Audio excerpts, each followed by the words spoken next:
Let's talk about two important approaches to database design: normalized and denormalized models. These might sound technical, but they're really just different ways of organizing data depending on what you need the database to do. So, why does this matter? It's all about the purpose of the data model. Both approaches have their strengths, and the choice depends on whether the focus is on accuracy and integrity or speed and simplicity. For day to day operations, like processing orders or updating inventory, normalized models are the way to go. They keep everything consistent and easy to manage. But if you're doing big picture analysis, like identifying the best selling products for the year, denormalized models are better because they make it faster to work with large data sets. Let's take a closer look at normalized data models and what makes them so effective for certain types of databases. First, what's the purpose of normalization?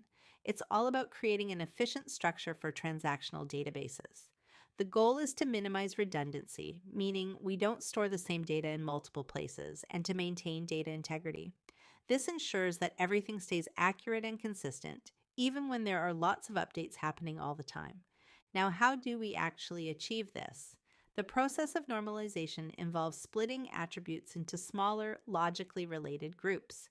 For example, instead of storing all customer details, order details, and payment info in one big table, we break them down into smaller tables: one for customers, one for orders, and one for payments. Each table focuses on one thing and is connected to the others using relationships like foreign keys. This brings us to the data structure. In a normalized model, you'll typically see multiple related tables, each with minimal duplication of data.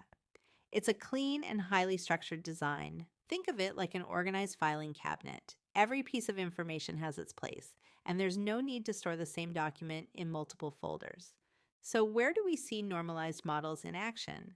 They're ideal for operational systems, databases that handle day to day tasks like inventory management, order processing, or customer relationship management. These systems deal with frequent updates and transactions, so the focus is on keeping data accurate and consistent.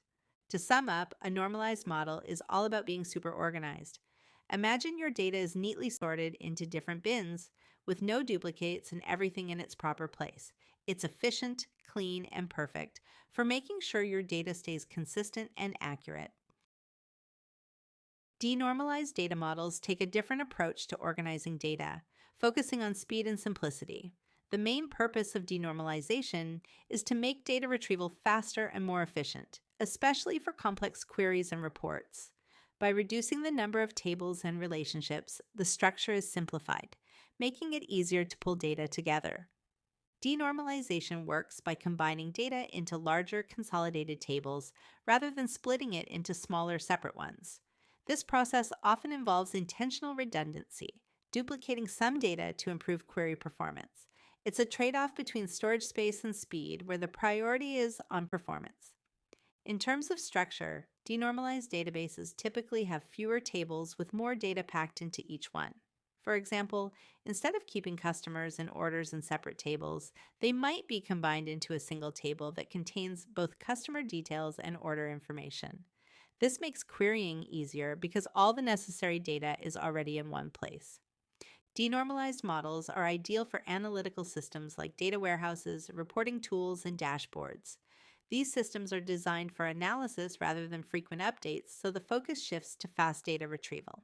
Denormalization is particularly useful for generating reports, analyzing trends, and working with large data sets in business intelligence. To sum up, denormalized data models are designed for speed and simplicity, making them ideal for systems where quick data retrieval is essential. By consolidating data and allowing redundancy, they optimize performance for analytical tasks like reporting and trend analysis. While normalization is great for ensuring accuracy in operational systems, denormalization is the go-to approach for handling large-scale data analysis efficiently. Let's compare the advantages and disadvantages of normalized and denormalized models to understand when each one works best. First, normalized models. One big advantage here is data consistency and integrity. Since the data is organized into smaller related tables without duplication, it's easier to ensure accuracy. This structure also saves storage space by eliminating redundant data, which is especially important in systems handling a lot of transactions. Another plus, it's easier to update the data without accidentally introducing errors because everything is stored in just one place. But of course, there are some trade-offs.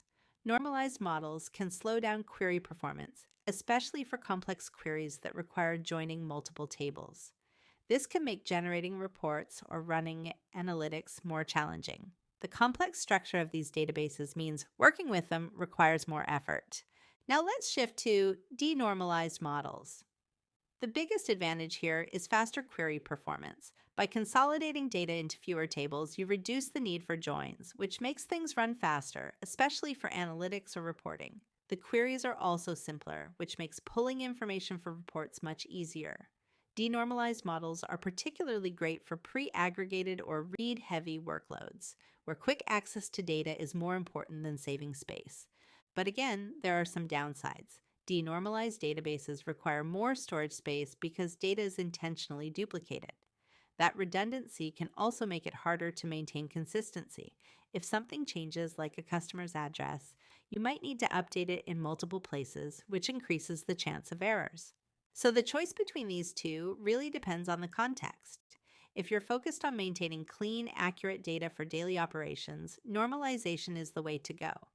But if speed and simplicity for analytics are more important, denormalization will likely be your best bet.